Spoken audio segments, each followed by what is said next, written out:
Hello, Acho. We have given a question. So this question says an alternating current EMF device in a certain circuit has a smaller resistance than that of resistive load in the circuit. To increase the transfer of energy from the device to the load, a transfer will be connected between the two. Will it make it a step up or step down transfer? Okay तो question में बोला गया है कि हमारे पास एक alternating current EMF device है, right, जो कि कनेक्टेड है किसी सर्टेन सर्किट में, राइट। हमसे बोला गया है जो डिवाइस है, ठीक है, उसके पास कितना है, स्मॉलर रेजिस्टेंस है as compare to its resistive load, right. उसके बाद हम क्या कर रहे हैं, इस जो ट्रांसफार्मर डिवाइस जो एनर्जी है वो डिवाइस से लोड तक हम क्या कर रहे हैं, इंक्रीज कर रहे हैं, be increasing the transfer of energy from the device to the load, right. तो हमें बताना है कि जो ट्रांसफार्मर फॉर्म होगा वो स्टेप अप ट्रांसफार्मर होगा या फिर स्टेप डाउन, राइट। तो सबसे पहले यहाँ पर हमारा जो की कॉन्सेप्ट हो जाएगा वो क्या हो जाएगा, की कॉन्सेप्ट विल बी,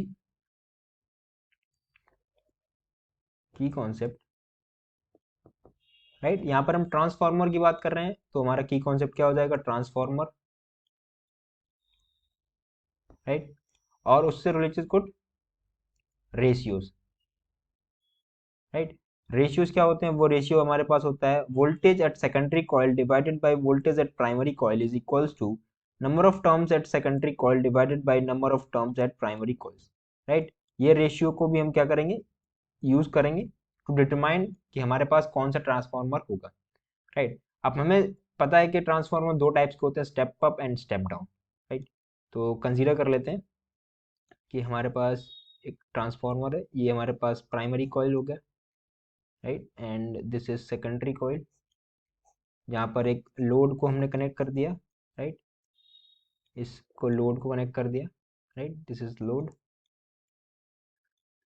एंड ये हमारा डिवाइस से कनेक्ट है जहाँ पर हम सप्लाई दे रहे हैं, right, where we are giving supply,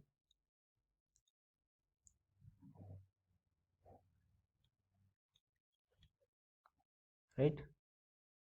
यहाँ पर एक रेजिस्टेंस कनेक्ट है, राइट, इसको आर मान लेते हैं। यहाँ पर हमारा लोड है, ये primary, this is primary coil and this is secondary,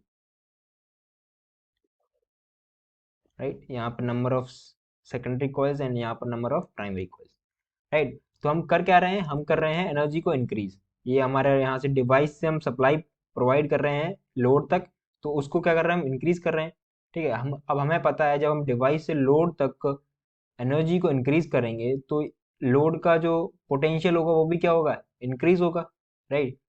so here we can say that if if we increase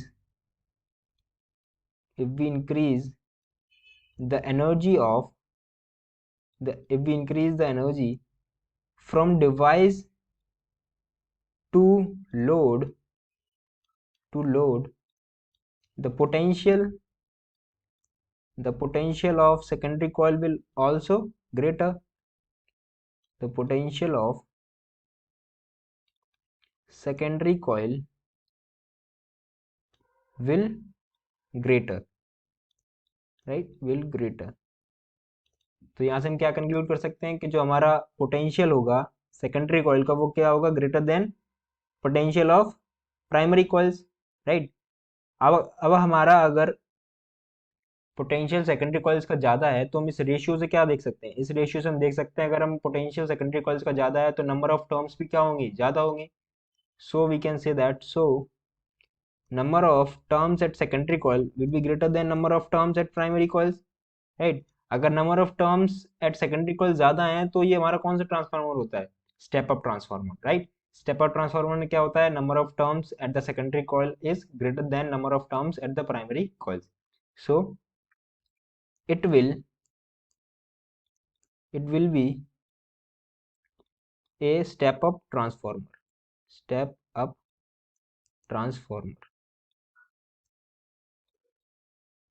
So I hope you understood the solution well. Thank you.